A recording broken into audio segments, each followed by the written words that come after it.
بسم الله الرحمن الرحيم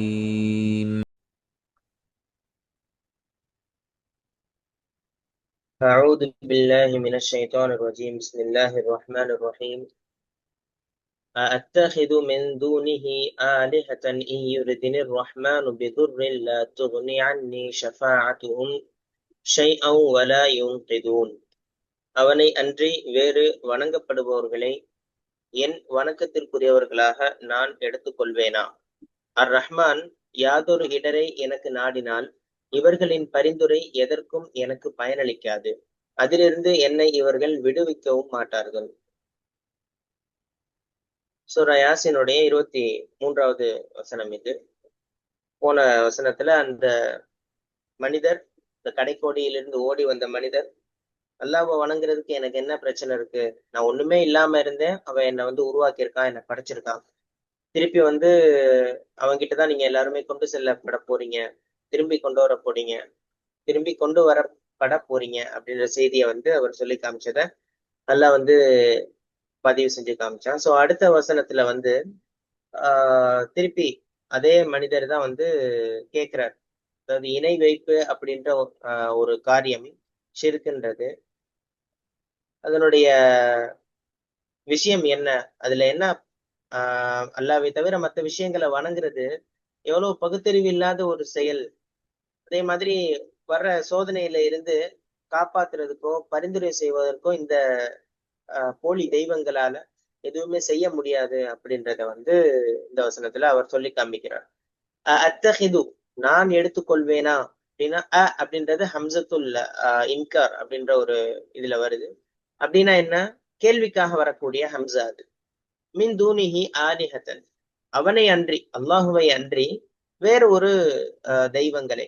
ஆலிஹா அப்படின்னு சொன்னா இந்த இடத்துல வணக்கத்திற்குரியவைகள் அப்படின்ற பன்மையில வருது. இலாஹ்னா ஒண்ணு, ஆலிஹத் அப்படின்னா பன்மையில பயன்படுத்தக்கூடிய ஒரு வார்த்தை.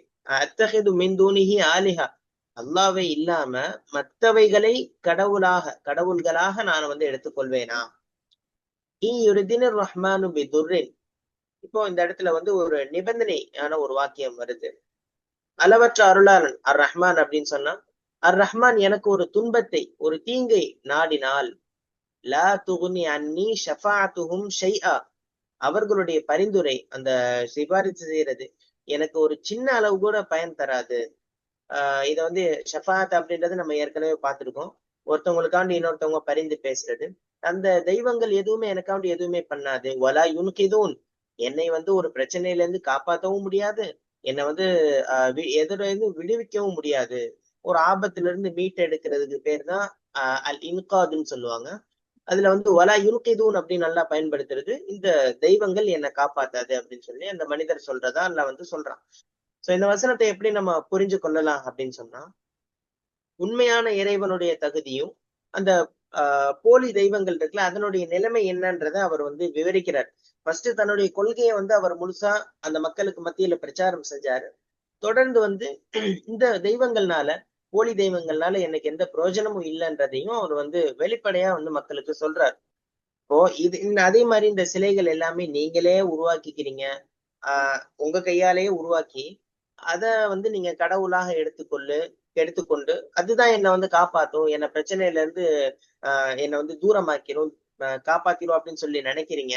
ஆனா அல்லாஹ் அர் ரஹ்மான் ஒரு தீங்க உங்களுக்குன்னு சொல்லி கொண்டு வந்துட்டானா, உங்களுக்கு ஒரு பிரச்சனை ஏற்படுத்திட்டானா, அத அதுல இருந்து தடுத்து நிறுத்துற வலிமையோ அல்லது அதுல இருந்து இந்த காப்பாத்தி விடுற தன்மையோ இவைகளுக்கு எதுக்குமே கிடையாது அப்படின்றத ஆஹ் இவர் தெளிவுபடுத்துறாரு. சோ இந்த மாதிரியான தெய்வங்களை வணங்குறது, அல்லாஹ்வை விடுத்து மத்த நம்பிக்கைகள் எதுவுமே நமக்கு பிரயோஜனம் தராது அப்படின்ற ஒரு வியூவை நம்ம இதுல பார்க்க முடியும். அதே மாதிரி அல்லாஹ் ஒருத்தனுக்கு ஒரு பிரச்சனையை கொடுக்குறான் அப்படின்னு சொன்னா, அது அல்லாஹ்வினுடைய நீதியின் அடிப்படையில நடக்கிற மாதிரி இருக்கும். அப்படி இருக்கும் பொழுது அதற்கு அல்லாஹ்வுக்கு எதிராக ஒரு சக்தியை கொண்டு நிறுத்தி அதை மனுஷனை காப்பாற்ற முடியுமா அப்படின்னா முடியவே முடியாது. சோ இந்த சிலைகள் நம்மளை வந்து காப்பாத்திரும், இறைவன்கிட்ட கொண்டு போய் சேர்த்துரும் அப்படின்னு சொல்லிட்டு அந்த ஊர் மக்களுடைய நம்பிக்கைகள் அது எதுவுமே கிடையாதுன்னு சொல்லி அவர் வந்து தகர்க்கிறாரு. சொல்லிட்டு லா துகுனி அன்னி ஷஃபாத்துகும், இவங்க எல்லாம் எனக்கு வந்து பிரயோஜனம் கொடுப்பாங்களா? எதுவுமே கொடுக்க மாட்டாங்க அப்படின்றதையும் அவர் வந்து தெரிவிக்கப்படுறாரு. சோ ஆபத்து ஒருத்தனுக்கு வரும்போது ஒரு சின்ன பிரச்சனையில இருந்து காப்பாத்த கூட முடியாத, தன்னைத்தானே காப்பாத்தி கொள்ளவும் முடியாத இந்த வெற்று பொருட்கள், சிலைகள், இதுக்கு வந்து மனிதன் 6 அறிவு இருக்கு அவனுக்கு, எல்லாம் யோசிக்கிற மாதிரி எல்லாமே கொடுத்திருக்கான். அப்படி இருந்தும் மனுஷன் அதுக்கு தர வணங்கி நின்று அதுகிட்ட போய் எல்லா விஷயங்களையும் கேட்டு அவனுடைய கண்ணியத்தையும் அவன் வந்து கெடுத்துக்கிறான் அப்படின்ற செய்தியா எல்லாம் வந்து இதுல வந்து சொல்லி காமிக்கிறான். சோ சிந்தனை குருடு, அதே மாதிரி ஆன்மீகம் வந்து முழுக்க முழுக்க இறந்து போற மாதிரியான ஒரு காட்சி தான் இது வந்து இருக்கு அப்படின்றத இந்த வசனத்துல நம்ம வந்து புரிஞ்சு கொள்ள முடியுது. சோ இன்னைக்கு நம்ம எப்படி புரிஞ்சுக்கலாம்? நமக்கு ஒரு பிரச்சனை ஏற்பட்டுச்சுன்னா இன்னைக்கு தர்காக்கள்ல போய் முறையிடுற நபர்கள் அதிகமா இருக்கிறாங்க. இந்த இவங்கள்ட்ட போய் கையேந்தி கேட்டா இது நடந்துரும், அவங்கள்ட்ட கேட்டா இது நடந்துரும், இவங்க ஓதி பார்த்தாங்கன்னா இது நடந்துரும், அப்படி எல்லாம் எந்த ஒரு இதுவுமே. அதே மாதிரி இப்ப போலி சாமியார்கள் இப்படின்ற ஒரு நிறைய ஒரு இது இருக்குன்னு வச்சுக்கோங்களேன். அதுல போயிட்டு அதை கேட்டுட்டு என்னன்னா மனுஷனுடைய மூளையை வந்து அப்படியே வந்து சின்னதாக்கிக்கிறாங்க, யோசிக்கவே மாட்டேங்கிறாங்க. தஞ்சம் புகுந்து இவங்க எல்லாம் எங்களுக்காண்டி பிரச்சனையை நீக்கிறதுக்காண்டி எல்லா இடத்துல கேட்பாங்க அப்படின்னு சொல்லி நம்புறாங்க. சோ அல்லாஹுவை விட்டு மத்த யாரையுமே அந்த இடைத்தரகராக, புரோக்கராக நம்ம எப்பயுமே எடுத்துக்கொள்ள கூடாது. அவங்களால எப்பயுமே நம்மள காப்பாத்த முடியாது அப்படின்ற ஒரு படிப்பினையே இந்த வசனம் நமக்கு வந்து ஆஹ் சொல்லி தருது. அதே மாதிரி மனிதன் வந்து பண பணம், அதே மாதிரி அதிகாரம், இந்த இன்சூரன்ஸ் கூட சில பேர் போடுறாங்க. இன்சூரன்ஸ் போட்டு அது நம்மளை வந்து காப்பாத்திடும் அப்படின்னு சொல்லிட்டு, எனக்கு அது இருக்கு, எனக்கு அதுவே போதுமானது அப்படின்னு சொல்லிட்டு ஒரு பிரச்சனை இருந்துச்சுன்னா, பணம் இருந்துச்சுன்னா ஆபத்துல இருந்து தப்பி கொள்ளலாம் அப்படின்னு சொல்லி நினைக்கிறாங்க. ஆனா அல்லாஹ் ஒரு தீராத நோயையோ அல்லது ஒரு மௌத்தையோ கொண்டு வந்துட்டானா, கோடிக்கணக்கான பணம் இருந்தும் பிரயோஜனம் இல்ல, அதிகாரம் இருந்தும் பிரயோஜனம் இல்ல, லா யுன்கிதூன் அப்படின்னு சொல்றான்.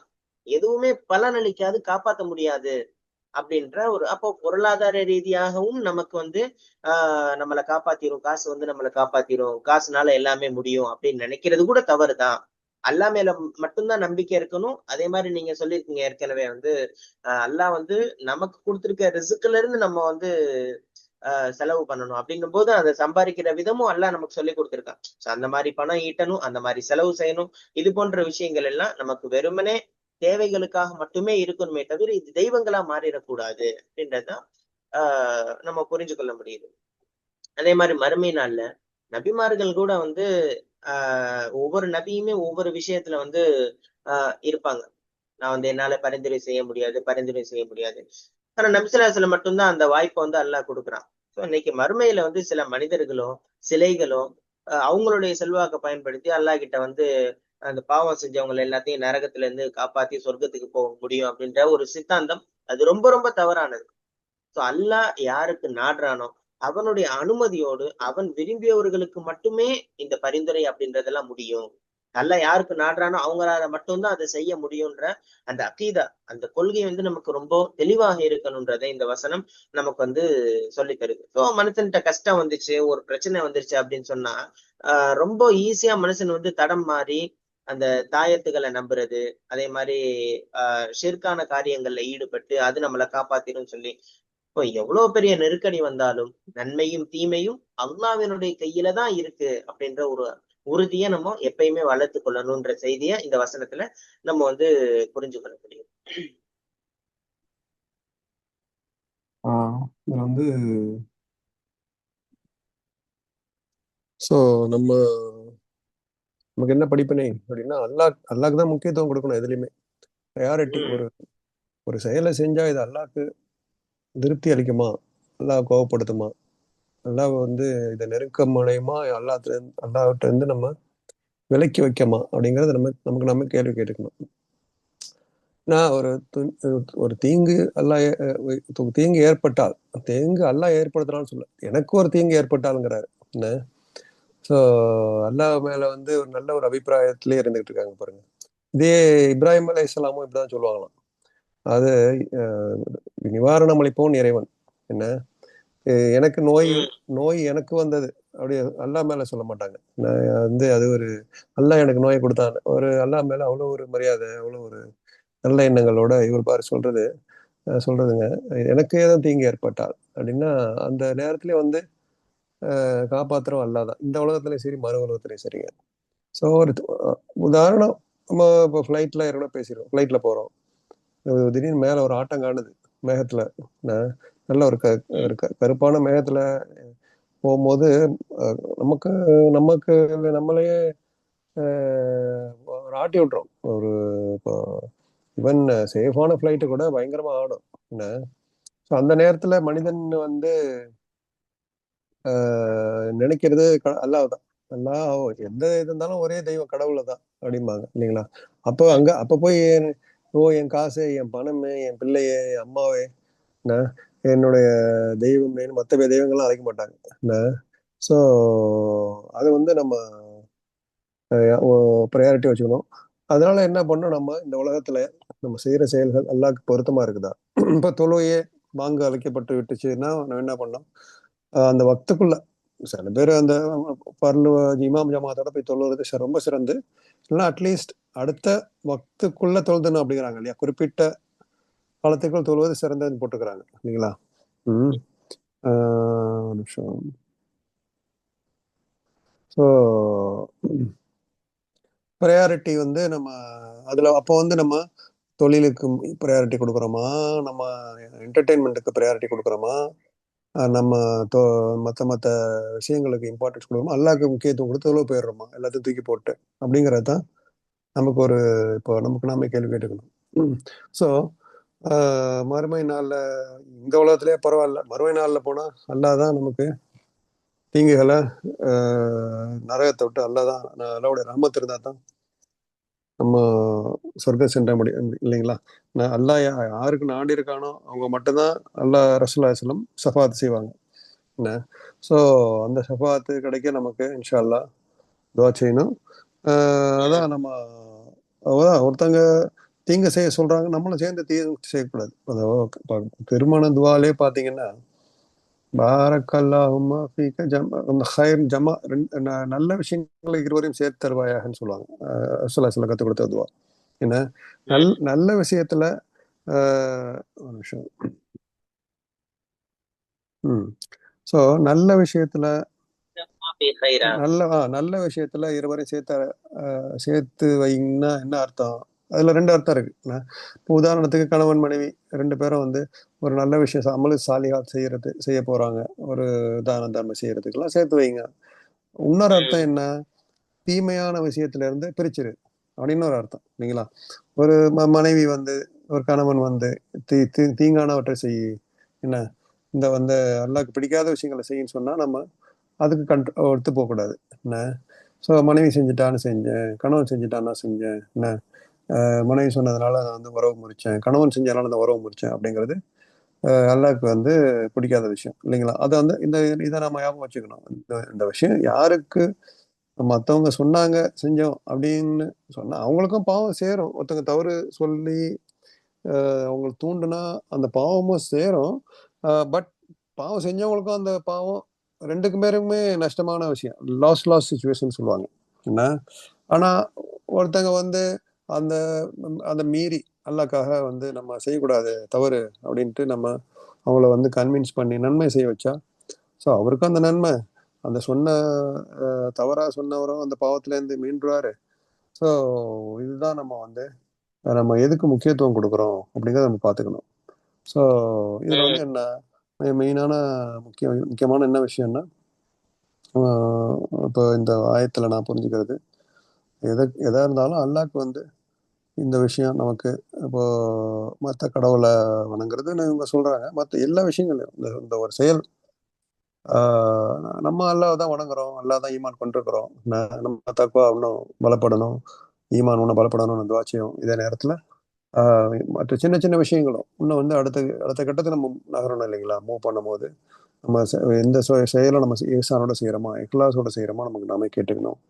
ஸோ ஏதோ மனிதர்களை திருப்திப்படுத்துறதுக்காக மற்றவங்க சொன்னாங்கிறதுக்காக செஞ்சா நமக்கு வந்து அல்லாஹ் நமக்கு ஒரு தீங்கு ஏற்பட்டா அதுக்கு நமக்கு நாமே தான் பொறுப்பு என்ன. அவ அல்லாஹ் தான் வந்து தீர்த்து வைப்பான் அதை என்ன. ஓ இப்போ அதாவது ஒரு தீங்கு ஒரு வியாதி வந்துருச்சு அப்படின்னா தவக்கல் வந்து அல்லாஹ்கிட்ட தான் இருக்கணும். என்ன இந்த டாக்டர்கிட்ட போனதுனால தான் அந்த வியாதி சரியா போச்சுங்கிற நம்பிக்கை முழுசா அவர்கிட்ட போயிடக்கூடாது. சில பேர் சொல்லுவாங்க கைராசி டாக்டர், அந்த டாக்டர், இந்த டாக்டர் அப்படின்னு. என்ன ஸோ அது வழக்கு போக்குல சொல்றது. பட் அதனால வந்து அவர் மேலேயே அவரே கடவுள் அளவு கொண்டு போயிடக்கூடாது. என்ன அப்படிங்கறது வந்து நம்ம இந்த ஆயத்துல நம்ம திருப்பி திருப்பி நம்ம அதுவும் எனக்கு இதுவும் இந்த ஸோ நரகத்துல போய் வந்து காப்பாற்றப்படணும் நம்ம. என்ன ஸோ அதை வந்து அல்லாவுடைய ரஹ்மத்தும் மன்னிப்போம் இருந்தால் தான் முடியும். அதுக்குள்ள இஸ்திக்ஃபாரு என்ன நல்ல மலர்கள் நிறைய செஞ்சுக்கிட்டே இருக்கணும் இன்ஷா அல்லாஹ்.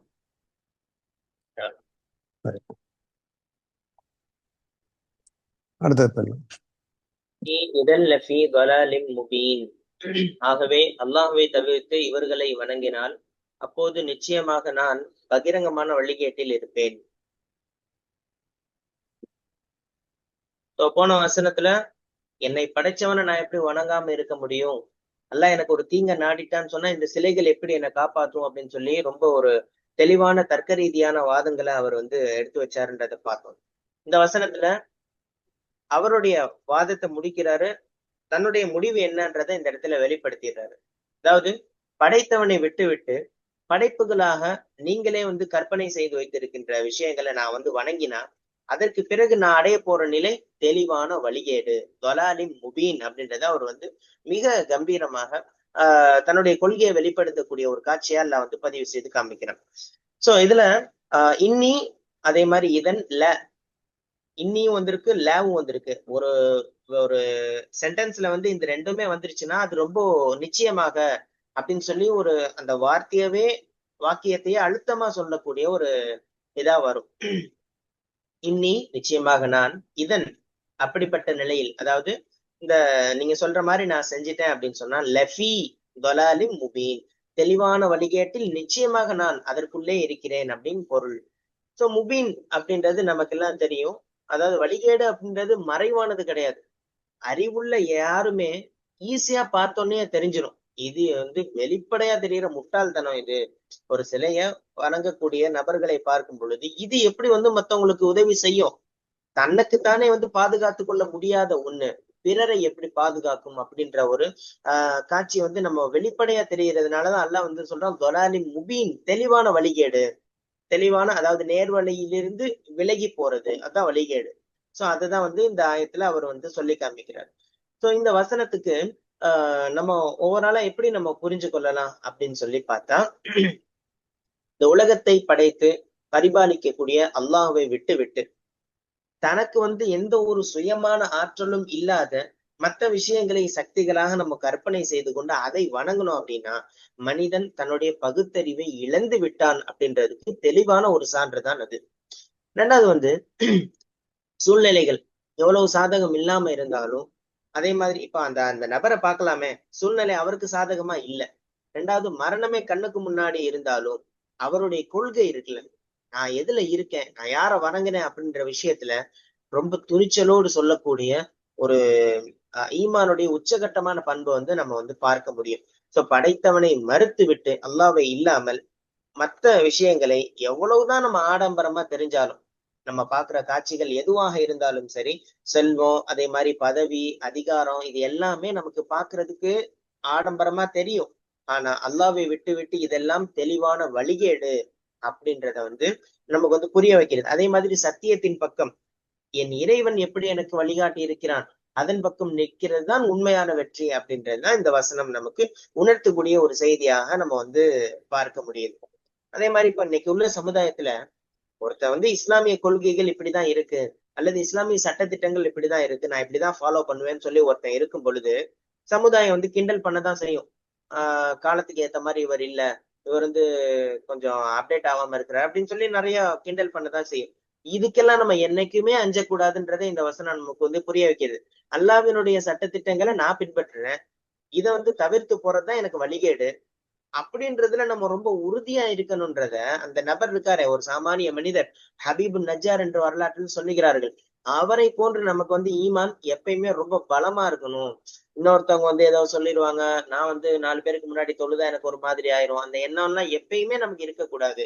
எவ்வளவு பெரிய நெருக்கடி இருந்தாலும் இறைவனுடைய சட்டத்திட்டங்கள், அதை தான் நான் ஃபாலோ பண்ணுவேன் அப்படின்றதுல ரொம்ப உறுதியா இருக்கணும்ன்றது இந்த வசனத்துல நம்ம வந்து புரிய முடியுது. அதே மாதிரி இந்த மார்க்கத்தை வந்து நிறைய பேர் வெறும் நம்பிக்கையா மட்டுமே பாக்குறாங்க.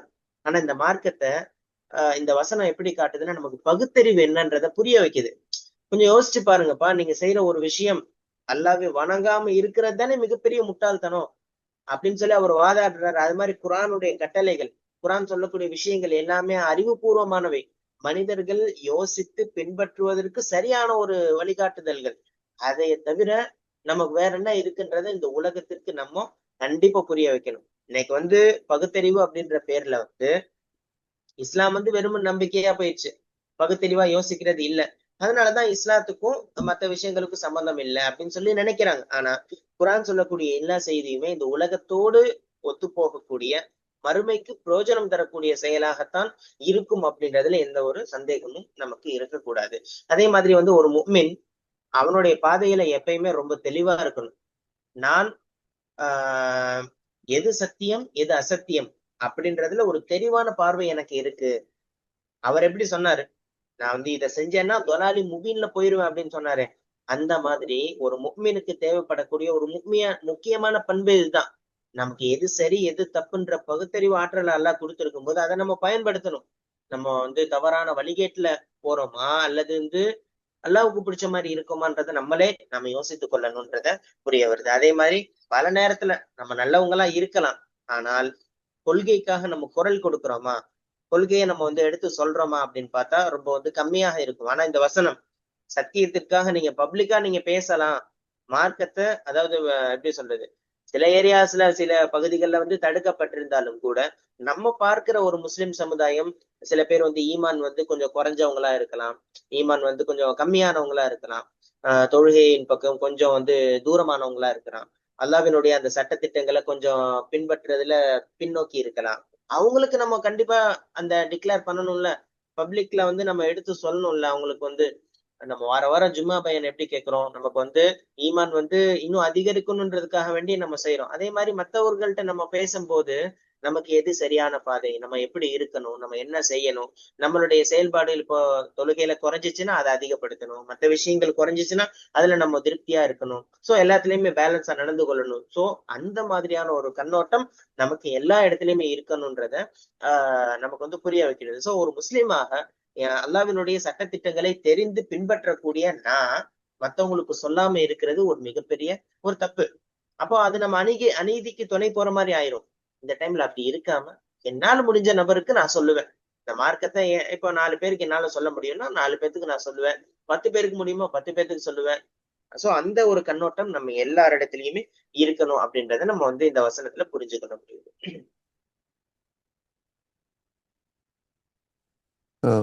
இன்னி இதான் லஃபி தலாலின் முபீன். வலாலின் முபீன். தெளிவான பகிரங்கமான வழிகேடு. இதுல 2 அர்த்தம் இருக்கு. இந்த மாதிரி பண்ணுனா பகிரங்கமான வழிகாட்டுல இருக்கிறேன். அல்லாஹ்வை மட்டும் ஒரு ஏகத்துவ உள்ஹுவல்லா அஹது, ஒரே ஒரு அல்லாஹ் தான் சொன்னா பகிரங்கமான நேர் வழியில் இருக்கிறேன், அப்படி கூட அர்த்தம் வரும் இல்லைங்களா? என்ன ஸோ என்ன வித்தியாசம்? இப்போதான் தமிழ்ல பாட்டெல்லாம் பாடுவாங்க, ஒன்றே குலம் என்று போற்றுவோம், ஒருவனே தேவன் என்று போற்றுவோம் அப்படின்னு. என்ன அது வந்து ஒரு கிறிஸ்தவ வச்சு பாடுற பாட்டு. உண்மையிலேயே ஒன்றே குலம் ஒருவனே தேவன் தான். என்ன அப்படி ஒருவனே தேவன் அல்லாஹ் ஒருத்தன் தான் அப்படின்னா அந்த உலகத்துல பிரச்சனையே முடிஞ்சு போச்சு. என்ன நினைக்கிறீங்க? நீ வந்து ஹிந்து, நான் கிறிஸ்டியனு, நீ முஸ்லீமு, நீ வந்து இந்த சாதி அந்த சாதிங்கிறதுனால தானே உலகத்திலேயே 2ஆ பிரிச்சு வந்து சூழ்ச்சியாளர்கள்லாம் ஏன் இந்த மாதிரி பண்றாங்க? ஏன் இஸ்லாத்தை வந்து ஏன் ஏத்துக்க மாட்டேங்கிறாங்க அப்படின்னா, மெயினா அவங்களுக்கு பிசினஸ் போயிடும். இப்போ உலகத்தை வந்து பார்ப்பாட்டா இப்போ வந்து இவன் வந்து கிறிஸ்தவ வணங்குறவன், இவன் வந்து பிள்ளையார வணங்குறவன், இவன் வந்து மத்த தெய்வங்களை வணங்குறவன், இவன் வந்து கீழ் சாதி மேல் சாதி, என்ன டிவைட் அண்ட் ரூல் சொல்லுவாங்க. அது ஒரு பெரிய பிசினஸ். 2 பேரும் அடிச்சு மோத விட்டுட்டு இவங்க குளிர் காயுறது. எப்போ வந்து எல்லாரும் ஒரே கடவுள், ஒரே கடவுளின் பிரதிநிதிகள், கலிஃபா நம்ம சொல்றோம் என்ன, அப்படி ஆயிட்டோம்னு வச்சுங்களேன், உலகத்துல பிரச்சனையே கிடையாது என்ன. உலகத்துல வந்து எல்லாருமே சகோதர சகோதரிகளா இருப்பாங்க. 2 பேருக்குமே வந்து ஒரு மன அமைதி வந்துடும் என்ன. எந்த ஒரு ஏற்றத்தாழ்வுகள் இருக்காது. அல்லாவை ஏத்துக்கிட்டு நம்ம அல்லாஹ் சொல்ற சுன்னத்துக்களை ஃபாலோ பண்ணாதான் அதுவும் இருக்கு என்ன. அங்கேயும் போய் ஏற்றத்தாழ்வுகள், பணக்காரன் ஏழை என்ன, நான் வந்து மேல் ஜாதி, இந்த இந்த இந்த அந்த பரம்பரை முஸ்லீம், நீ வந்து இப்போ மாறின முஸ்லீம் என்ன, அந்த மாதிரி ஒரு ஏற்றத்தாழ்வுகள்லாம் இல்லாம இருந்துச்சுன்னா உலகமே ஒரு அமைதியா இருக்கும் என்ன. ஸோ அதனாலதான் அந்த மாதிரி மற்ற மற்ற தெய்வங்கள், அது ஒரு ஊருக்கு போற வழி எதுவோ நம்ம ஒரு முக்கிய நீங்க நம்ம இங்க இருந்து சென்னை போறோம்னா அதுக்கு என்ன ரூட் அதை நோக்கி தான் போகணும். என்ன நினைக்கிறீங்க? நம்ம வந்து ஒரு அல்லாஹ் நோக்கி பயணிக்கணும்னா அந்த ஒரு தௌஹீதுல போனா தான் முடியும். நான் ஹிதாயத்துக்கு அதான் வழி. இது சென்னைக்கு போறேன்ட்டு கோயம்புத்தூர் பக்கம் திரும்பி போனோம்னு வச்சுக்கோங்க, அந்த ஊருக்கு போய் சேர முடியுமா என்ன. அதான் தலாலின் முபீன், பகிரங்கமான வழிகேடு. அதான் ஒண்ணு வழியே மாறி என்ன, வந்த நோக்கத்தையே மாறி என்ன. அதெல்லாம் என்ன பிரச்சனை? மன அமைதி போயிடுது என்ன, டைம் வேஸ்ட்டு, பணம் வேஸ்ட்டு.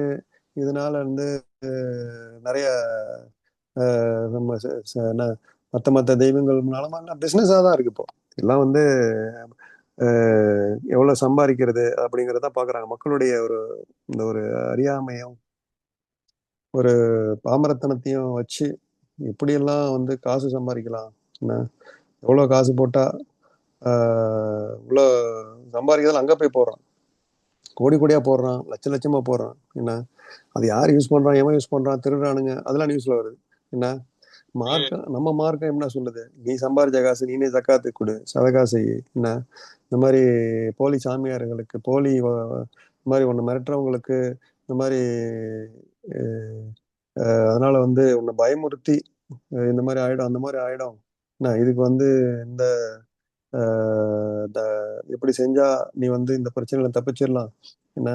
இந்த நேர்ச்சை செஞ்சா நம்மளே பாருங்க, நேர்ச்சை அது ஒண்ணு நடந்துகிட்டு இருக்கு. இது ஒரு பெரிய ஒரு இது நடந்தா இங்க வந்து ஒரு 100 ரூபா காசு போடுறேன், இந்த இந்த உண்டியல்ல 100 ரூபா காசு போடுறேன் என்ன. அப்படியெல்லாம் சொல்ல செய்யலையே என்ன. முதல்ல நம்ம என்ன ஒரு நல்ல நோக்கத்துக்காக செஞ்சா, அல்லாக்காக, அல்லாவுடைய முகத்துக்காக கொடுக்குறேன் அப்படிங்கிறது வந்து அல்லாக்கு ரொம்ப பிடிச்ச விஷயம். அதை விட்டுவிட்டு மத்த மத்த தெய்வங்களுக்கு, மத்த மத்த பாவாக்களுக்கு என்ன, அதுவும் பிசினஸ் மாதிரி. அந்த பாஸ் பண்ணிட்டா, நான் 10th பாஸ் பண்ணிட்டா, +2 பாஸ் பண்ணிட்டா என்ன, நம்மளே நாங்களே செஞ்சிருக்கிறோம் அந்த காலத்துல. ஒரு 10th பாஸ் பண்ணிட்டா நாகூருக்கு போறது என்ன, அது அது அறியாம காலம், தெரியாம போறது என்ன. இப்போ வந்து மாஷா அல்லாஹ் குறைஞ்சிக்கிட்டு இருக்கு. நிறைய வந்து இயக்கங்கள் வந்து அதெல்லாம் தப்பு அப்படின்னு மக்கள் புரிஞ்சிருக்கிறாங்க. அது ஃபண்ணுக்காக போறது ஒண்ணு என்ன.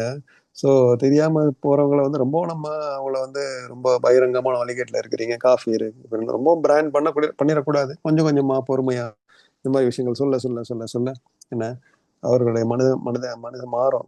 அதெல்லாம் வந்து எக்ஸ்ட்ரீமாவும் போய் சொல்லல என்ன.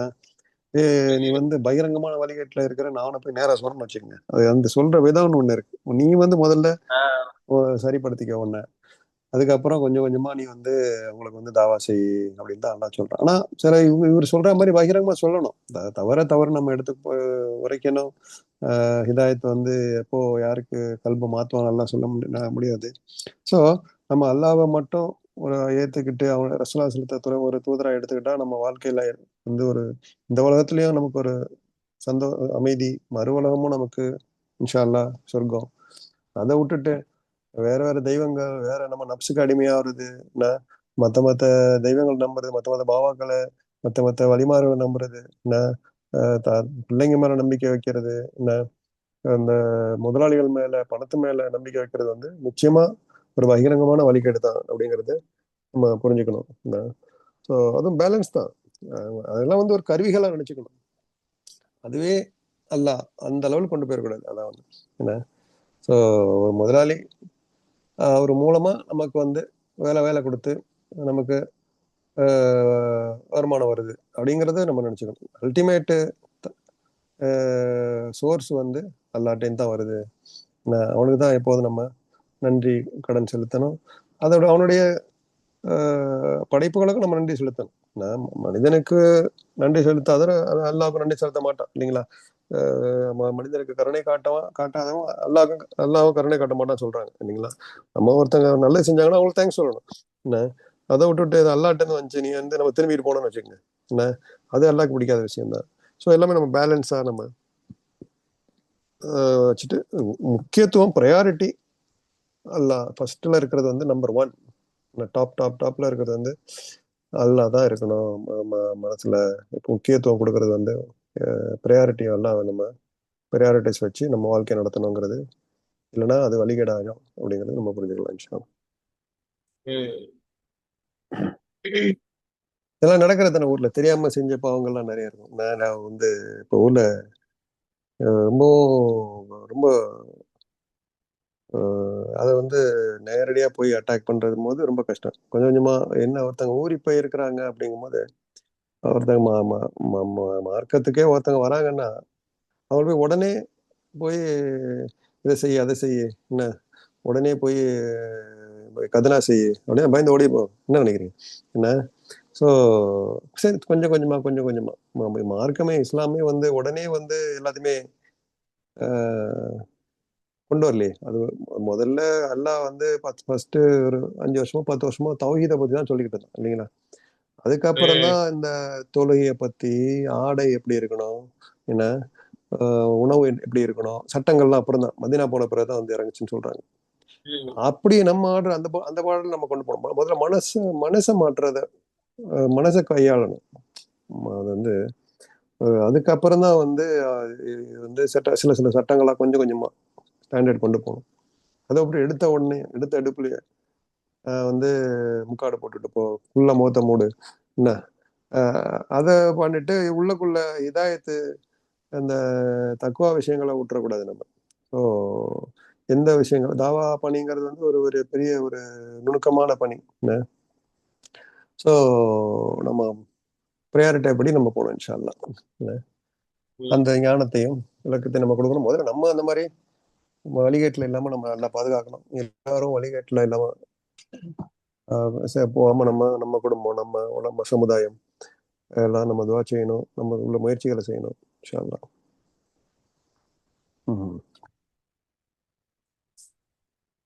அடுத்து போகலாம் இன்ஷா அல்லாஹ். இன்னி ஆமன்து பிரப்பிக்கும் ஃபஸ்மஊன், நிச்சயமாக நான் உங்கள் இரட்சகனையே விசுவாசித்திருக்கிறேன், ஆதலால் எனக்கு செவிசாயுங்கள் என்று கூறினார். 25வது வசனம் இது. போன வசனத்துல அவங்களுக்கு முன்னாடியே தர்க்க ரீதியாக அவர் வந்து பகுத்தறிவை, அதாவது படைத்தவனை வணங்குறது தான் பகுத்தறிவு, சிலைகளை வணங்குறது வழிகேடு அப்படின்றத ரொம்ப தெளிவா சொல்லியிருந்தது நம்ம வந்து பார்த்தோம். இந்த வசனத்துல வந்து நான் என்னுடைய முடிவுல ரொம்ப உறுதியா இருக்கிறேன், என்னுடைய ஈமான இப்ப நான் உங்களுக்கு வெளிப்படையா சொல்ல போறேன் அப்படின்றத. இப்போ நீங்க என்ன தண்டிச்சாலும் சரி, என்ன நீங்க கொன்னாலும் சரி, உங்கள் எல்லாரையும் படைச்சு பரிபாலிக்கக்கூடிய அந்த ஒரே இறைவனை நான் வந்து ஏற்றுக்கொள்றேன். இன்னி ஆமன்து பிரப்பிக்கும் அப்படின்றத சொல்லிட்டு இதற்கு நீங்கள் அனைவரும் சாட்சியாக இருங்கள் அப்படின்னு சொல்லி அவருடைய உரையை, அதாவது மக்களுக்கு சொல்லிட்டு இருக்கிறார்ல, அதை வந்து முடிக்கக்கூடிய ஒரு காட்சியை வந்து அல்லாஹ் சொல்றான். சோ இன்னி நிச்சயமாக நான் ஆமன்து பிரப்பிக்கும் உங்கள் இறைவன் மீது அப்படின்னு சொல்லிட்டு அவர் வந்து சொல்லி காமிக்கிறார். இதுல பார்த்தா என்னுடைய இறைவன் அப்படின்னு சொல்லல, பிரப்பிக்கும் உங்களுடைய இறைவன் அப்படின்னு சொல்லி சொல்றாரு. இப்போ நான் வணங்கும் இறைவன் எனக்கு மட்டும் வந்து ரப்பு கிடையாது, உங்களையும் படைச்சு உங்களுக்கு தேவையான எல்லா வாழ்வாதாரங்களையும் கொடுத்து உங்களையும் பாதுகாத்து உங்களை வந்து வச்சுக்கிட்டு இருக்க அந்த இறைவன் தான் அவன் அப்படின்றத சொல்லி காமிச்சுதான். சோ நீங்க அவனை வணங்குறது தான் உங்களுக்கு சரியான முறை அப்படின்ற ஒரு ஆழமான ஒரு செய்தியை வந்து அவங்களுக்கு வந்து அந்த மக்களுக்கு புரிய வைக்கிறார். ஃபஸ்மஊன், எனக்கு நீங்கள் செவி சாயுங்கள் அப்படின்னா நான் சொல்றதை கேளுங்க, இதற்கு நீங்க சாட்சியா இருங்க. இஸ்திமா அப்படின்னு சொன்னா வந்து நார்மலா கேட்கறது கிடையாது, அதாவது கவனமா காது கொடுத்து கேட்கறது. குரானை வந்து நம்ம ஏற்கனவே பார்த்திருக்கோம். உங்களிடத்திலே குரான் ஓதப்பட்டால் ஃபஸ்தமிஊ லஹு அப்படின்னு நல்லா சொல்றான். ஃபஸ்தமிஊன்னா நல்லா செவிதாழ்த்தி கேட்கறது. இந்த இடத்துல வந்து ஃபஸ்மஊன் அப்படின்னு சொல்றது, அதுல வந்து சொல்றது என்னன்னா நீங்க கொஞ்சம் காது தாழ்த்தி கேளுங்க, நீங்க சாதாரணமா கேட்கறது இல்ல, கவனமா கேளுங்க அப்படின்ற ஒரு தன்மையில தான் அல்லாஹ் வந்து இதுலயும் சொல்லி காமிக்கிறதுக்கு நம்ம வந்து பாக்குறோம். சோ இதுல வந்து யாருக்கு சொன்னார் அப்படின்னு சொல்லி நம்ம பார்த்தா அந்த 2 விதமான கருத்துக்கள் வந்து இதற்கு சொல்றாங்க. ஒண்ணு அந்த சமூக மக்கள்கிட்டயும் சொல்ற மாதிரி தப்சீர்ல கொடுக்குறாங்க. அதாவது நான் ஈமான் கொண்டுட்டேன், அதை நல்லா கேட்டுக்கோங்க. நாளை மறுமை நாள்ல அல்லாவிடத்துல நான் உங்களை சத்தியத்தின் பக்கம் அழைச்சேனா இல்லையான்றதை நீங்களே சாட்சியா இருங்க அப்படின்ற ஒரு இதுல அந்த சமூக மக்கள்கிட்ட சொல்ற மாதிரியான ஒரு இதை வந்து தப்சீர்ல சொல்றாங்க. இல்லையா இன்னொரு தப்சீர்ல வந்து அதாவது அங்கிருந்த தூதர்கள் இருந்தாங்கல்ல 3 பேர், அவங்கள்ட்ட சொல்ற மாதிரி, இறை தூதர்களே, கடுமையான இந்த அச்சுறுத்தல்கள் இந்த ஊர்ல நடந்துச்சு. அதற்கு மத்தியிலுமே நான் உங்களை பின்பற்றி ஈமான் கொண்டுட்டேன். இதற்கு அல்லாஹ்வுக்கு முன்னாடி நீங்க எனக்கு சாட்சியா இருங்க. சோ 2 விதமான அர்த்தத்துல தப்சீர் வந்து இதற்கு செய்யப்படுறதை நம்ம வந்து பாக்குறோம். ஸோ அப்ப இந்த லாஸ்ட் இறுதியா அவர் சொன்ன விஷயத்தை கேட்டு அந்த கூட்டம் வந்து சும்மா இருக்கல. ரொம்ப கோவப்பட்டு கல்லால எறிஞ்சு கொடூரமா அவரை வந்து கொலை கொலை செய்யப்பட்டார் அப்படின்றத நம்ம வந்து பார்க்க முடியுது. சோ சத்தியத்திற்காக அவருடைய உயிரையும் தியாகம் செஞ்சிருக்காரு அப்படின்றத வந்து இப்னு கசீர் ரஹ்மஹுல்லா அவங்க வந்து விளக்கம் கொடுக்குறாங்க. ஏன் இது நம்ம சொல்றோம் அப்படின்னா அடுத்த வசனத்துல வந்து அல்லாஹ் வந்து இன்னொரு விஷயத்த சொல்லுவோம். அதை நம்ம நடுவுல பார்க்கும்பொழுது இதுதான் நடந்திருக்குன்றது புரிய வரும். இது ஒண்ணு. இன்னொன்னு என்ன, உங்களுடைய இறைவன் அப்படின்னு சொல்லி சொன்னது நீங்க மறுத்தாலும் சரி, நீங்க சிலைகளை வணங்கினாலும் சரி, உங்களை படைக்கிறது, உங்களுக்கு பரிபாலிக்கிறது, உங்களுக்கான ரிசுக்கை கொடுக்கிறது எல்லாமே அந்த உண்மையான ரப்பு தான். அவனை தான் நான் ஈமான் கொண்டிருக்கிறேன் அப்படின்றத அந்த எதிரிகளுடைய உள்ளங்களை சிந்திக்கிற மாதிரியான ஒரு வார்த்தையை அவர் வந்து பயன்படுத்தி இருக்காருன்றதை இதுல நம்ம பாக்குறோம். சூழ்நிலைகள் எவ்வளவு ஆபத்தா இருந்தாலும் அந்த ஈமான், அந்த தக்குவா இருக்குல்ல, அது வந்து எப்பயுமே சாதாரணமா இருக்காது. உயிரே போற நிலைமை வந்தாலும் அநீதிக்கு முன்னால நம்ம நிக்கும் பொழுது என்னுடைய தக்குவா அந்த இடத்த உயர்ந்துதான் நிக்கணும். அல்லாஹ்வை நான் நம்பி இருக்கிறேன், அவனை நான் பயப்படுறேன், அந்த ஈமான் வந்து முழுமையா இருக்கு அப்படின்னும் போது எவ்வளவு பெரிய எதிர்ப்பு வந்தாலும் அதை நான் வந்து சொல்லுவேன் அப்படின்றத இந்த இடத்துல வந்து நம்ம தெளிவுபடுத்துறத பார்க்க முடியுது. அதே மாதிரி வந்து இதோ கேளுங்கள் ஃபஸ்மஊன் அப்படின்னு சொல்லி அவர் வந்து பிரகடனம் படுத்துறாருல்ல, நான் வந்து ஈமான் கொண்டுட்டேன், நீங்க வந்து இதை செவிசாய்த்து கேளுங்க அப்படின்றது வந்து உலகத்துல இருக்கிற ஆதாரங்களை விட அல்லாஹ்வினுடைய பேராற்றல் அப்படின்றது ரொம்ப பெருசு. சோ அதுல நம்பிக்கையில இருந்து பிறந்ததுதான் இந்த தைரியம் அப்படின்றத வந்து சில தப்சீர்ல இதற்கு வந்து விளக்கம் கொடுக்கறத நம்ம வந்து பார்க்க முடியுது. சோ என்னதான் இருந்தாலும் எவ்வளவு இருந்தாலும் ஒரு முஃமினை வந்து உடலை மட்டும்தான் அழிக்க முடியுமே தவிர அவனுடைய ஈமானை, அந்த குரல், அந்த கொள்கை அநீதியாளர்களால எப்பயுமே அழிக்க முடியாது அப்படின்றதுதான் வந்து ஒரு உச்சகட்ட ஈமான். அதுதான் உண்மையான வெற்றி அப்படின்றத இந்த வசனம் வந்து நமக்கு உணர்த்தக்கூடிய ஒரு செய்தியாக நம்ம வந்து பாக்குறோம். இன்னைக்கு இஸ்லாமிய அடையாளங்கள் அப்படின்னு சொல்லி பார்த்தா இஸ்லாமிய ஒழுக்கங்கள் பின்பற்றக்கூடிய, ஹிஜாப் அணியக்கூடிய, அதே மாதிரி தாடி வைக்கக்கூடிய பல பேர் வந்து வெட்கப்படுறாங்க. அதே மாதிரி ஒரு தாழ்வு மனப்பான்மை கொள்றாங்க.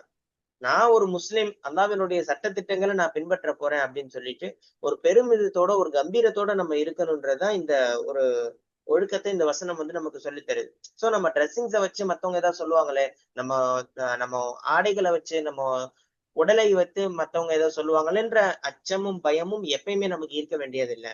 அல்லாஹ்வுக்காக நீங்க இருக்கிறீங்கன்னா அது மாதிரி எப்பயுமே இருக்கலாம் அப்படின்ற ஒரு செய்தியை இந்த வசனம் நமக்கு வந்து சொல்லி தருது. அதே மாதிரி உலகத்துல உள்ள சூழ்நிலையில முஸ்லிம்கள் பல இடங்கள்ல ஒடுக்கப்படுறாங்க, அவங்களுடைய உரிமைகள் எல்லாம் பறிக்கப்படுறது, இதெல்லாம் நம்ம பாக்குறோம். அன்றாடம் செய்திகள்ல கூட இப்படிப்பட்ட காட்சிகள்லாம் நமக்கு வருது.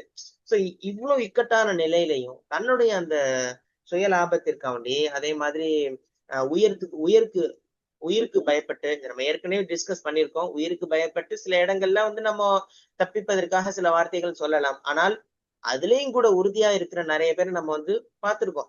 சோ இறுதி வரைக்கும் நம்ம ஈமான்ல நம்ம உறுதியா இருக்கணும் அப்படின்ற ஒரு செய்தியை இந்த வசனம் வந்து நமக்கு சொல்லித்தரதை நம்ம வந்து பாக்குறோம். சோ லாஸ்ட் என்னுடைய இறுதி மூச்சு வரைக்கும் நன்மையை ஏவி தீமையை தடுக்கக்கூடிய பிரச்சாரம் அது நிச்சயமாக நடக்கும் அப்படின்றதுல ரொம்ப உறுதியா இருக்கணும்ன்றது இந்த வசனம் நமக்கு ரொம்ப ஆணித்தரமாக புரிய வைக்குது.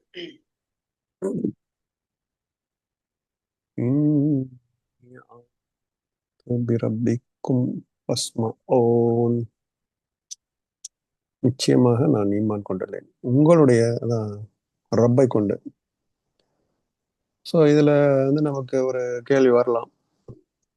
ஏற்கனவே 3 நபிமார்கள் இருக்காங்க. இவர் போய் வந்து இவர் சொல்றாரு, இந்த மாதிரி நபிமார்கள்லாம் கேளுங்கப்பா, ஃபர்ஸ்ட்மாவும் என்ன ஏன் பேச்சை கேளுங்கிறாங்க, ஏன் நபிமார்களோட பேச்சை கேளுங்கன்னு சொல்லலைங்கிறது நமக்கு ஒரு கேள்வி வருது. அந்த ஸோ நபியை பின்பற்றி ஆமா ஆமா. அவர் அந்த கொள்கையில தானே இருக்கிறார். அந்த கொள்கையில இருக்கிறதுனால அதனால ஸோ நம்மளும் வந்து நான் சொல்லலாம், இந்த கேளுங்கப்பா, நம்ம வந்து நான் லா இலாஹ இல்லல்லா முஹம்மது ரசூல்லா சொல்லியிருக்கிறேன் வீட்டில் நம்ம சொல்றது, பிள்ளைங்க ஃபேமிலி மற்ற உங்கள்கிட்டயும் நம்ம பலப்படுத்தணும். ஸோ இதெல்லாம் கேளுங்க, இதெல்லாம் வந்து நம்மலாம் அல்லாவை அல்லாவை வந்து நம்ம இறைவனா எடுத்திருக்கிறோம். நம்ம வந்து ரசூல் ஸல்லல்லாஹு அலைஹி வஸல்லம் சொல்றதை அல்லாஹ் சொல்றதை குரான் சொல்றதை கேளுங்கன்னு சொல்லணும். அதே நேரத்தில் என்னுடைய எக்ஸ்பீரியன்ஸ்ல சொல்றேன்ப்பா அப்படிங்கிறது நம்மளும் சாட்சி சொல்லணும். என்ன நினைக்கிறீங்க? சாட்சி சொல்கிறேன், வாஷது அல்லா இலாஹ இல்ல அப்படின்னு நம்ம சொல்றோம். நம்ம அஷது அப்படின்னு நம்ம களிமாவுடைய வார்த்தையை நான் சாட்சி சொல்கிறேன் என்ன அப்படிங்கிறதுனால வந்து என்னுடைய பேச்சு கேளுங்க அப்படிங்கிற மீனிங்ல உபசரியர்கள் சொல்றாங்க. இது நமக்கு என்ன படிப்பினை அப்படின்னா, நம்ம வந்து பகிரங்கமா சொல்லி ரிமைண்ட் பண்ணிக்கிட்டே இருக்கணும் மற்றவங்களையும் என்ன. பட் அலோவ் பண்ணா சட்டம் அந்த நாட்டு சட்டங்கள் அலோவ் பண்ணா செய்யலாம் என்ன. சில நாடுகள்ல தாவா அலோடு கிடையாது. சில நாடுகள்ல வந்து இப்ப மலேசியா போன்ற நாடுகள்லாம் பகிரங்கமா போய் கூப்பிடலாம், வீட்டுக்கு வீடா போய் என்ன அதுக்கு அலோவ் பண்றாங்கன்னு சொல்றாங்க. பட் சிங்கப்பூர் மற்ற மேலை நாடுகள்லாம் போனீங்கன்னா செய்ய முடியாது என்ன. நம்மளுடைய சமூகத்தை தான் நம்ம ஸ்ட்ரெங்தன் பண்ணிக்கலாம் என்ன, நம்ம ஃபேமிலியை. ஸோ நம்ம ரோல் மாடலா இருக்கணும் என்ன. ஸோ சில மற்ற பார்த்து நம்ம இதை அப்படியே அப்ளை பண்ண முடியாது, நம்ம பார்த்து செய்யணும்.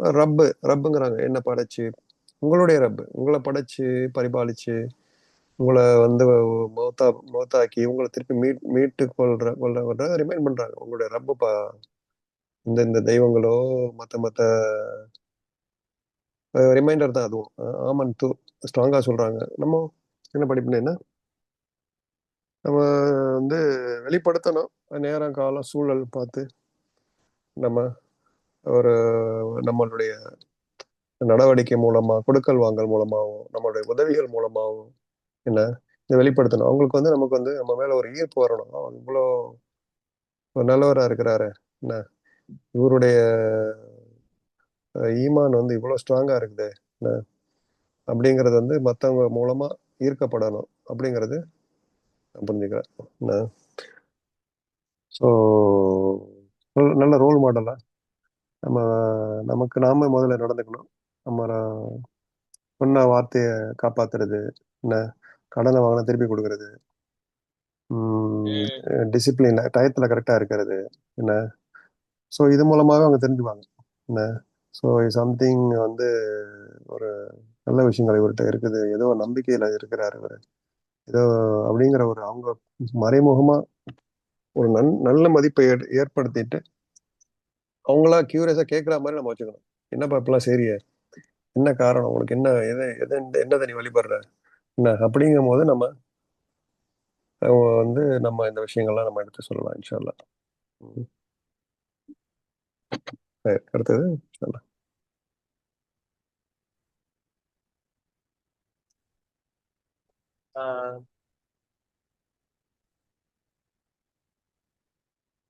قيل ادخل الجنة قال يا ليت قومي يعلمون بما غفر لي ربي وجعلني من المكرمين. எனினும் அச்சமூகத்தார் அவரை கொலை செய்து விட்டனர், ஆகவே நீர் சுவனபதியில் நுழைவீராக என்று அவருக்கு கூறப்பட்டது. சுவனபதி நுழைந்த அவர், என்னுடைய சமூகத்தார் எனக்கு கிடைத்த இப்பாக்கியத்தை அறிந்து கொள்ள வேண்டுமே என்று கூறினார். என் இரட்சகன் என்னை மன்னித்து மிக்க கண்ணியமானவர்களில் ஒருவனாகவும் என்னை ஆக்கிவிட்டான் என்பதை அவர்கள் அறிந்து கொள்ள வேண்டுமே என்று கூறினார். 26, 27 ஆகிய 2 வசனங்களை இப்ப நம்ம பார்க்கலாம். இதுல ஆக்சுவலா வந்து சேர்ந்து வருது, அதனால அதை நம்ம சேர்த்தே வந்து அதுக்கான விளக்கத்தை பார்ப்போம். அதாவது வந்து அவர் அப்போ ஷஹீதாக்கப்படுறாருன்ற மாதிரி தெரியுது இதற்கு பின்னாடி. போன 25வது வசனத்துல வந்து என்னை நீங்க செவிய சாயுங்க அப்படின்னு சொல்லும் பொழுது ஆஹ் இதை கேட்டவங்க அந்த மக்கள் எல்லாருமே அவரை வந்து கொலை செஞ்சிட்டாங்க, கொடூரமா வந்து தாக்குதல் ஏற்படுத்தி அவரை வந்து கொன்னுட்டாங்க, ஷஹீதாக்கிட்டாங்க அப்படின்ற செய்தியும் வந்து இதுல அடங்கி இருக்கு.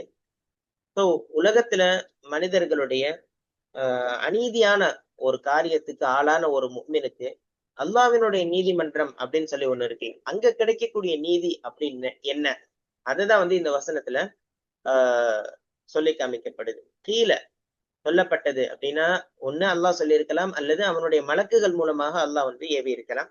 உதுகுலில் ஜன்னா, சொர்க்கத்தில் நீங்கள் நுழைந்து விடுங்கள் அப்படின்னு சொல்லி அவருக்கு ஒரு சுப செய்தியாக சொல்லப்படுது. இன்னொன்னே கால யா லைத்த கௌமி அலமூன், இப்ப அவர் ஆசைப்படுறாரு, யாரு அந்த ஷஹீதாக்கப்பட்ட மனிதர் வந்து ஆஹ் லைத்த அப்படின்னு சொன்னா வந்து ஒரு காரியம் வந்து நடந்திருக்க கூடாதா அப்படின்னு சொல்லி ஒரு ஏக்கத்தோட நம்ம இருக்கிற ஒரு ஆசை, பேராசை, அதை குறிக்கக்கூடியதுதான் யா லைத்த கௌமி ஆலமூன், என் சமூகம் என்னை அறிந்து கொள்ள வேண்டுமே.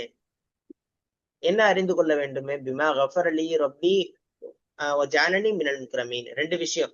என்னுடைய இறைவன் எனக்கு மன்னிப்பு கொடுத்தது. கஃபர அப்படின்னு சொன்னா பாவங்களை மறைத்து மன்னிக்கிறது, தண்டனையிலிருந்து பாதுகாக்கிறது, அதுக்கு பேர் தான் கஃபர அப்படின்ற பொருள் வரும். என்னுடைய இறைவன் என்னை மன்னிச்சுட்டான் அப்படின்றத இந்த மக்கள் தெரிஞ்சு கொள்ளட்டுமே அப்படின்னு அவர் ஆசைப்படுறாரு. ஜாலனி மினல் முக்ரமீன், மேலும் என்னை அவன் கண்ணியப்படுத்தப்பட்டவர்களில் ஒருவனாக ஆக்கிவிட்டானே, இதை அந்த மக்கள் தெரிந்து கொள்ள வேண்டுமே. முக்ரமீன் அப்படின்னு சொன்னா அல்லாஹ்வினுடைய பேரருளால கிடைக்கக்கூடிய ஒரு ஸ்பெஷலான கண்ணியம், அந்தஸ்து, இதெல்லாம் வழங்கப்படுறவங்க தான் முக்ரமீன் அப்படின்னு சொல்லக்கூடிய ஒரு இடத்துல வருவாங்க. சோ அதுதான் அவர் வந்து சொல்லி காமிக்கிறார். சோ இந்த வசனத்தை எப்படி நம்ம புரிஞ்சு கொள்ளலாம் அப்படின்னு சொன்னா, நீங்கள் சொர்க்கத்தில் நுழைந்து விடுங்கள் அப்படின்னு அல்லாஹ் வந்து சொல்றான், அல்லது மலக்குகள் மூலமாக அவருக்கு கட்டளையிட்டது. அவர் பூமியில உயிர் விட்டதுக்கு உடனே அடுத்தது நிகழ்ந்தது என்ன, அதான். சோ ஷஹீதுகள் அப்படின்னு சொன்னா இறை வழியில உயிர் தியாகம் செய்தவர்கள் மரணித்த உடனேயே அவங்க வந்து சொர்க்கத்தினுடைய அந்த இன்பங்களை அனுபவிக்க தொடங்கி விடுகிறார்கள் அப்படின்றதுக்கு இந்த வசனம் ஒரு சான்று. சோ உலக மக்கள் எல்லோருமே சேர்ந்து அவரை மிதிச்சு கொன்றாங்க. அதே மாதிரி தாக்குதல் நடத்துறாங்க, அவரை வந்து கொலை செய்யணும்னு முயற்சி பண்றாங்க, கொலையும் செய்யறாங்க. ஆனா அவர் சொர்க்கத்தினுடைய அந்த மாளிகைகள், அதுல இருக்கக்கூடிய காட்சிகளை கண்டு அவர் ரொம்ப சந்தோஷம் அடைஞ்சு கொண்டு இருக்கிறார் அப்படின்றதுதான் ஒரு நிதர்சனமான ஒரு உண்மையாக இந்த வசனம் நமக்கு வந்து புரிய வைக்குது. அதே மாதிரி குற்றவாளி மாதிரி அந்த மக்கள் இவரை நடத்தினாங்க, கல்லால எரிந்து அவமதித்து அவங்களை வந்து கொலை செஞ்சாங்க. ஆனா அல்லாஹ் வந்து மிகப்பெரிய ஒரு பாக்கியத்தை இவருக்கு வச்சிருக்கிறான். ஃபர்ஸ்ட் பாவங்களை மன்னிச்சது, பிமா கஃபர் அலி ரப்பி, பாவங்களை மன்னிச்சது. ரெண்டாவது சொர்க்கத்தினுடைய பேரானந்தம் அவருக்கு கிடைக்குது, அல்லாவினால் கண்ணியப்படுத்தப்பட்டவர்களில் ஒருவராக அவர் இருக்கிறாரு அப்படின்னு. அப்போ மனிதர்களுடைய அவமதிப்பு அப்படின்றது அல்லாவினுடைய ரஹ்மத்துக்கு முன்னாடி ஒண்ணுமே இல்லை அப்படின்றத இதுல வந்து இந்த தெளிவாக நமக்கு வந்து காட்டுது. சோ ஒரு முஃமினுடைய ஆக சிறந்த குணம் இந்த இடத்துல வெளிப்படுறதை இந்த ஆயத்துல நம்ம வந்து பார்க்க முடியும். கொடூரமா கொலை செஞ்சாங்க, கல்லால எரிஞ்சு துன்புறுத்தி கொன்றாங்க, அவங்களுக்கு கூட எல்லளவு கூட பழிவாங்குற உணர்வோ குரோதமோ அவங்க மேல வரல.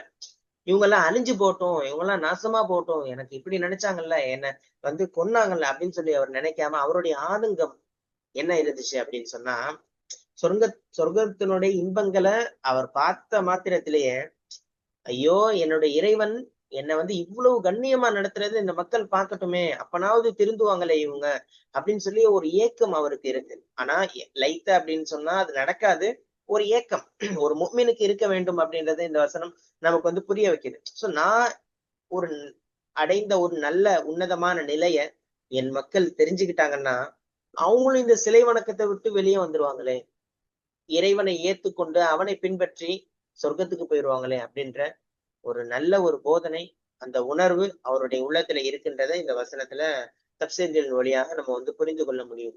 சோ எப்பயுமே சரி, நம்ம மற்றவர்களும் ஹிதாயத்துல வந்துடணுமே அப்படின்ற ஒரு ஏக்கம் நமக்கு இருக்கணும்ன்றதை இதுல வந்து புரிய வைக்குது. சோ மனுஷன் வந்து இன்னைக்குள்ள காலத்துல மவுத் வந்துருச்சுன்னா எல்லாம் முடிஞ்சு அப்படின்னு சொல்லி நினைக்கிறான். ஆனா மவுத் அப்படின்றது வந்து ஒரு அழிவு கிடையாது, அதுதான் ஃபர்ஸ்ட் ஸ்டார்டிங் கேட்டு. அந்த உலகத்துல இறைவனுக்காக யாரெல்லாம் வாழ்றாங்களோ அவங்க எல்லாம் மவுத்தானதுக்கு பின்னாடி டக்குன்னு அந்த சொர்க்கத்தினுடைய வரவேற்பு இருக்கு அப்படின்றத எல்லாருமே உணர்ந்து கொள்ளணும். மௌத்துக்கு பின்னாடி ஒரு முக்கியமான வாழ்க்கை இருக்கு. அந்த வாழ்க்கைக்காண்டிதான் நம்ம வாழணும்ன்றத இந்த உலகத்துல நம்ம எல்லாருமே யோசிக்க கடமைப்பட்டிருக்கிறோன்றத இந்த வசனம் நமக்கு புரிய வைக்குது. அதே மாதிரி ஒரு சின்ன தீங்கு நமக்கு யாராவது செஞ்சுட்டாங்க, நம்மள வந்து காயப்படுத்துற மாதிரி செஞ்சுட்டாங்கன்னா உடனே அவங்கள பழிவாங்கணும்னு நினைக்கிறோம். உள்ளத்துல வந்து அவங்கள பத்திய ஒரு குரோதம் வந்து நமக்கு அதிகமா வளர்றத இன்னைக்கு சமுதாயத்துல பார்க்க முடியும். ஆனா தன்னுடைய உயிரே போச்சு. அப்படி இருக்கும் பொழுது கூட சமுதாயத்துக்கு நேர்வழி கிடைச்சா நல்லா இருக்குமே, இவங்களும் என்ன மாதிரி அல்லாஹ் கொடுத்த அந்த சொர்க்கத்துக்குள்ள இவங்களும் வந்தா நல்லா இருக்குமே அப்படின்னு சொல்லி அந்த மனிதனுடைய குணம் இன்னைக்கு உள்ள முக்மீன்கள் அவங்களுடைய உள்ளத்துல வளர்த்து கொள்ள வேண்டிய அந்த சகிப்புத்தன்மை அதை வந்து கத்துத்தர்றதை இந்த வசனத்துல நம்ம வந்து பாக்குறோம். அதே மாதிரி உலகத்துல இன்னைக்கு மனிதன் பணத்தினாலையும் பதவினாலையும் அவன் வாங்கியிருக்கிற பட்டங்களை வச்சும் ஒரு கண்ணியம் அப்படின்னு சொல்லி நினைக்கிறான். ஆனா உண்மையான கண்ணியம் அப்படின்றது என்ன? இக்ராம் அப்படின்னு சொல்லக்கூடிய அல்லாஹ் கொடுக்குற சொர்க்கத்துடைய கண்ணியம்.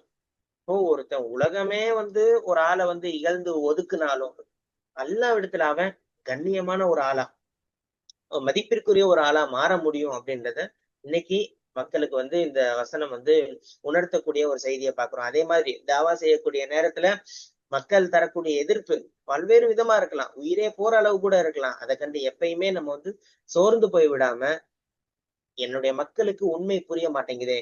ஒரு சமயத்துல கூட நபி ஸல்லல்லாஹு அலைஹி வஸல்லம் சொன்னாங்கல்ல, மலக்குகள் வந்து கூட கேட்டாங்க, நீங்க ஒரு ஒரு வார்த்தை சொல்லுங்க, இவங்களை இந்த மக்களை வந்து 2 மலைகளுக்கு நடுவுல வச்சு உங்களை அழிச்சிடலாம் அப்படின்னு சொல்லும் பொழுது, இவங்க திருந்தாட்டி உங்களுக்கு பின்னாடி வர்றவங்க திருந்துறதுக்கான வாய்ப்புகள் இருக்குமே அப்படின்னு சொல்லி ரசூல் ஸல்லல்லாஹு அலைஹி வஸல்லம் சமூகத்து மேல கவலைப்பட்டாங்கன்ற செய்தியை நம்ம எப்படி பார்த்தோமோ, அதே மாதிரி இந்த நபரும் பாருங்க, உண்மை தெரியலையே, உங்களுக்கு தெரிஞ்சிச்சுன்னா இவங்க வந்து மாறிடுவாங்களே அப்படின்னு சொல்லி மத்தவங்க மேல காட்டக்கூடிய அந்த அனுதாபம், ஒரு வழிகாட்டணும்ன்ற அந்த ஆர்வம், இதெல்லாம் தான் இன்னைக்கு உள்ள தாவா காலத்துல நிச்சயமாக வரணும் அப்படின்றத இந்த வசனத்துல நம்ம வந்து புரிய முடியுது.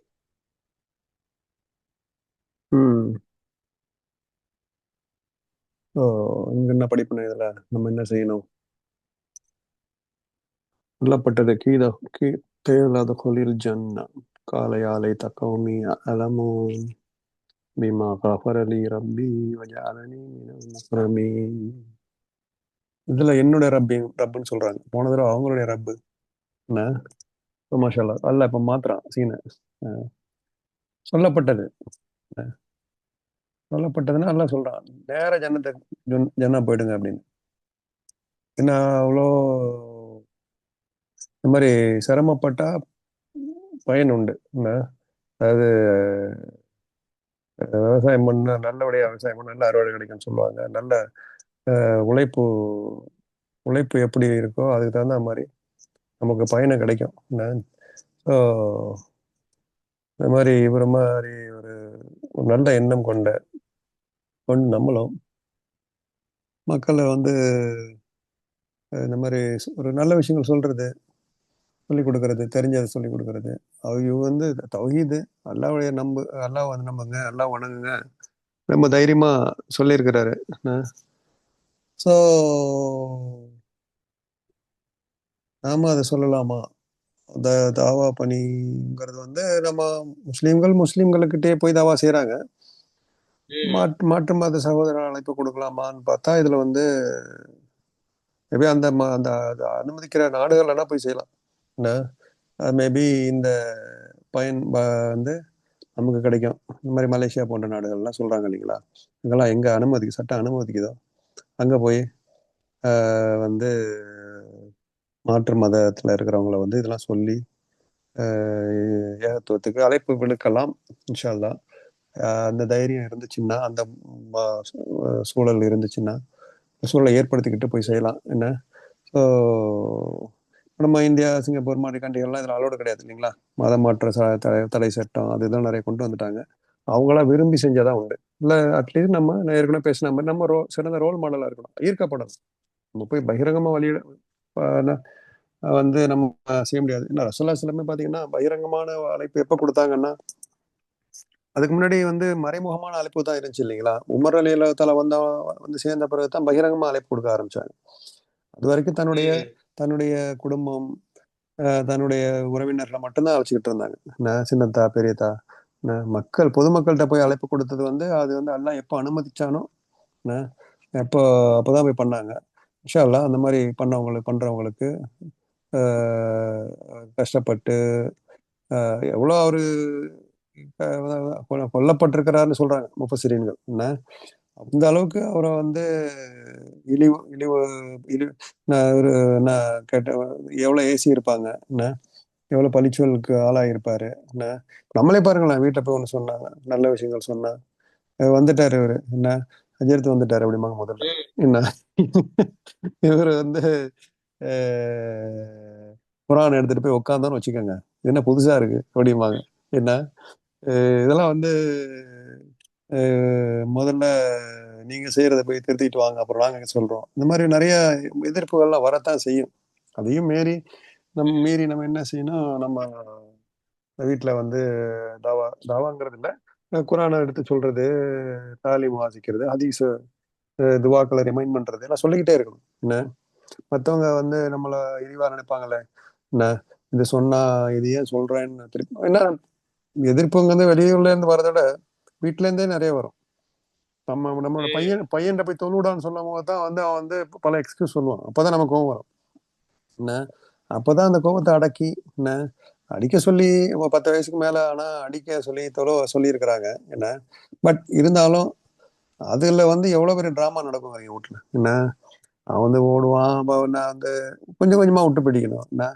அதனால வந்து நம்மள வந்து எலி சொல்லால திட்டுறாங்களே அப்படிங்கிறதுக்கு நம்ம கவலைப்படக்கூடாது. நம்ம அல்லாஹ்க்காக சொல்றோம் அப்படிங்கறத திருப்பி திருப்பி திருப்பி நம்ம ரிமைண்ட் பண்ணிக்கிட்டே இருக்கணும். தொழுவுங்க, ஓதுங்க, நல்லா வந்து ட்ராக்ல வச்சுக்கிட்டே இருக்கணும். நம்மளுடைய கவுமுக்கு நம்ம தானே பொறுப்புன்னு சொல்றான் அல்லாஹ் இல்லைங்களா.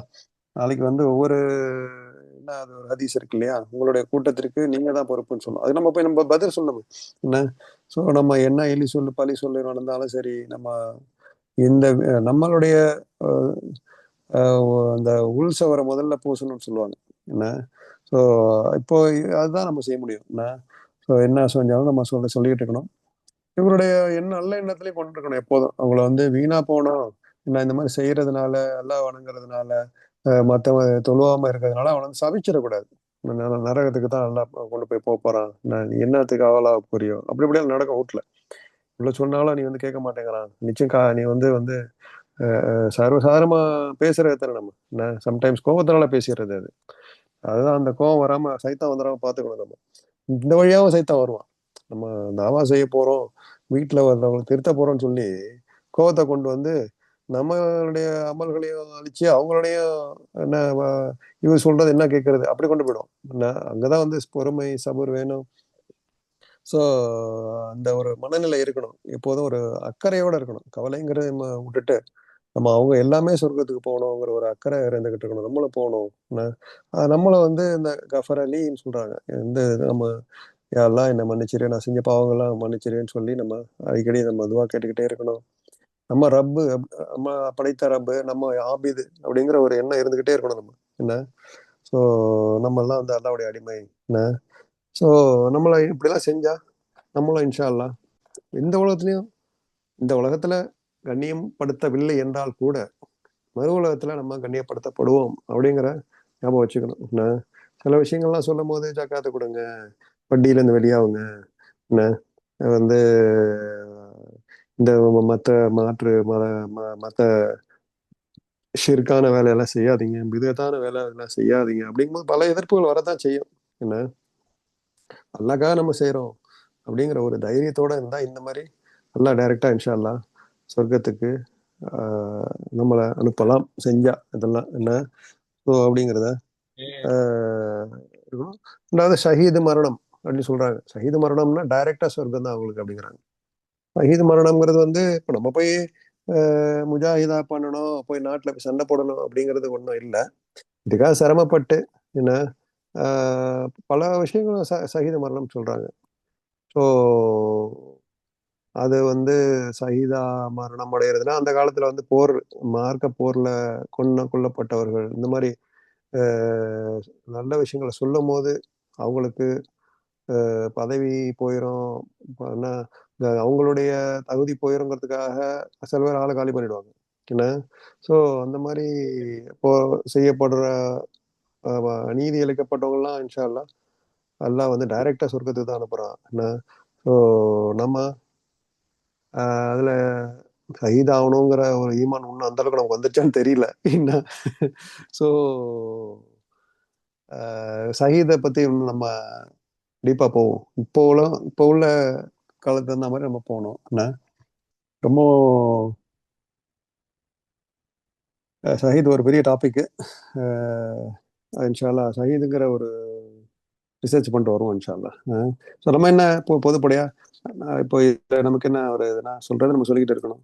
என்ன இழிவுகளை பயிற்சி அடைஞ்சாலும் சரி பொறுமையா நம்ம வந்து செஞ்சா நம்மளுடைய அல்லா நம்ம ஷஹீத்ன்ற ஒரு சிந்தனையே இருந்தாலும் கூட, ஷஹீத் அப்படின்ற ஒரு சிந்தனையே நமக்கு இருந்தாலும் கூட, ஃபர்ஸ்ட் வந்து அந்த எதிர்காலத்தை பத்தி தான் யோசிப்போம். நம்ம என்ன ஆகும், நம்ம ஃபேமிலி என்ன ஆகும், பிள்ளைங்க என்ன ஆகும் அப்படின்ற ஃபர்ஸ்ட் திங்கிங் அதுதான் முன்னாடி நிக்குமே தவிர, நான் அல்லாவுக்காண்டி மவுத்தாக போறேன் அப்படின்ற ஒரு சிந்தனை அப்படின்றது பின்னாடி போயிடும். ஆமா. ஷஹீத்னா அந்த அளவுக்கு பெரிய அளவுக்கு நம்ம முஜாஹித்னா ஜிஹாத் அப்படிங்கிறது வந்து அந்த காலத்துல சண்டைடுறது சொல்லுவாங்க. நமக்கு நம்ம நப்ச போரிடுறதே வந்து போருங்கிறாங்க. இப்போ நம்ம நப்சு செய்யற ஒரு ஆசைகள் ஆசாபாசங்கள் என்ன பேராசை இதுல இருந்து வெளியே வரதே வந்து முஜாஹிதா. அதுவே ஒரு வந்து எல்லா ஒரு ஷஹீதா நம்ம முஜாஹிதாவை கருதுறான். ஷஹீது வந்து இப்போ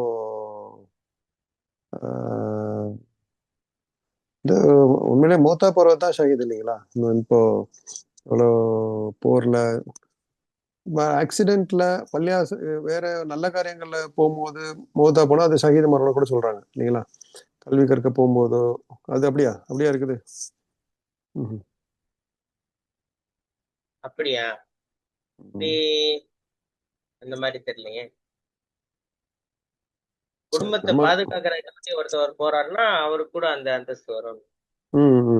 பாதுகாக்கிறதுக்காண்டி நல்ல தைரியம் ஊட்டுறதுக்காக சொல்லுவோம். அதாவது ஒருத்தங்களுக்கு ஒரு சொத்து பிரச்சனை இருக்கு. நம்மள ஒரு சொத்தை வந்து ஒரு வந்து வீடு இருக்கு, வயல் இருக்குது. இன்னொருத்த வந்து நம்ம அதுல வந்து ஆக்கிரமிப்பு பண்றான்னா அவன்கிட்ட போய் சண்டை போடுறது வந்து ஒரு போட்டு அதுல மௌத்தா போட கூட ஷஹீதான மௌத்துன்னு சொல்றாங்க. என்ன அது எதுக்காக சொல்லப்பட்டிருக்குன்னா ஒரு தைரியத்தை ஊட்டுறதுக்காக. ஒரு கோலையாயிக்க கூடாது. நீ வந்து மார்க்கங்கிறது வந்து ஒருத்தன் வந்து கொண்டுடுவேன் அப்படின்னா பயந்துட்டு ஓடிடக்கூடாது. என்ன திருப்பி எதிர்த்து நில்லு, அவன் ஓடணும். என்ன சொல்லுவாங்க சில பேர், குறைக்கிற நாய் கடிக்காதுன்னு சொல்லுவாங்க. என்ன வந்து நம்ம ஓட வரட்டிக்கிட்டு நம்ம திருப்பி எதிர்த்துச்சுன்னா அவன் ஓடுவான். என்ன சோ அந்த ஆங்கிள் பேலன்ஸ் அந்த சிச்சுவேஷன் எப்பயுமே இருக்க. ஆமா. சோ அந்த மாதிரி. பட் அதே நேரம் சட்டம் ஒழுங்கு சட்டத்தை நம்ம கையில் எடுத்துக்க முடியாது. என்ன வந்து வந்து நம்ம ஷஹீதா போறேன்ட்டு நம்ம போய் சொன்னா ஜெயில தான் போடுவான். இதான் இப்போதைக்கு நம்ம எந்த நாட்டுல இருக்கிறோமோ எந்த ஒரு சட்டம் ஆல்வேஸ் அந்த நாட்டோடைய சட்டம் தான் நம்ம மதிச்சு நடக்கணும் அப்படிங்கிறது நம்ம ஞாபகத்துல வச்சுக்கணும். இதை வந்து நம்ம கண்டிப்பா பார்ப்போம் அடுத்ததுல. நமக்கு என்ன அதான் கரெக்ட்ஸ். எப்போதும் அவங்க பாத்தீங்கன்னா அங்க சொர்க்கத்துக்கு போய் அந்த அவர் கவலையோட தான் இருக்கிறாரு.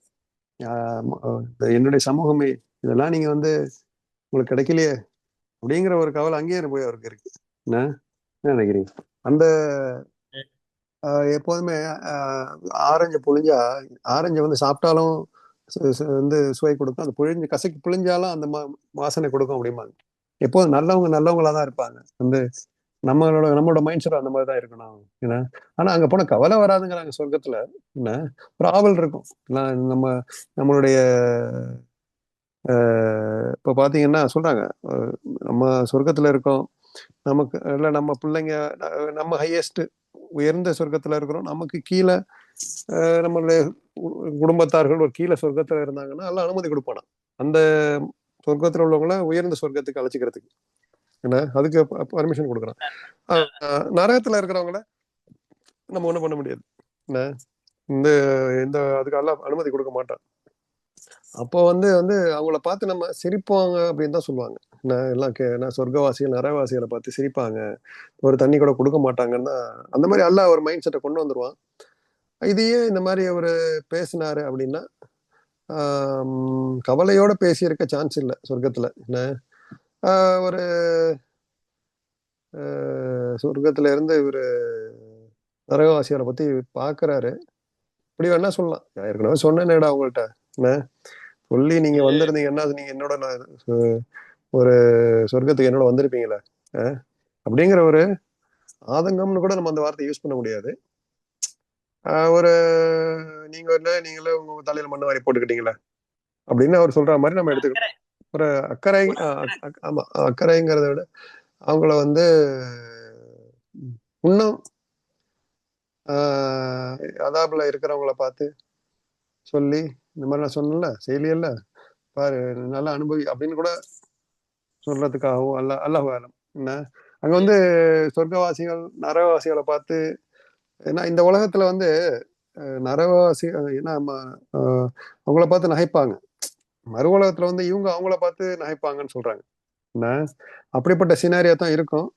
ஸோ இது வந்து அந்த மாதிரி சுச்சுவேஷன்ல தான் நம்ம அணுகணும். இந்த மாதிரி சொன்னேனே பத்தியா நீங்க வரலைங்களா பத்தியா அப்படிங்கிற ஒரு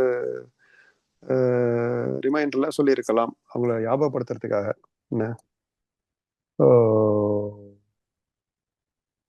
அங்க போய் நம்ம இந்த மாதிரி சுச்சுவேஷன்ல இருக்கணும். என்ன மற்றவங்க வந்து நம்மளை அங்க வந்து ரிமைண்ட் பண்ணக்கூடாது. இப்படிலாம் செஞ்சிருந்தா இப்படிலாம் சொர்க்கத்துக்கு போயிருக்கலாமே, அங்க போய் கையை பிசைஞ்சுக்கிட்டு நிக்க கூடாது அப்படிங்கிறத நம்ம ஞாபகம் வச்சுக்கணும் இன்ஷா அல்லாஹ்.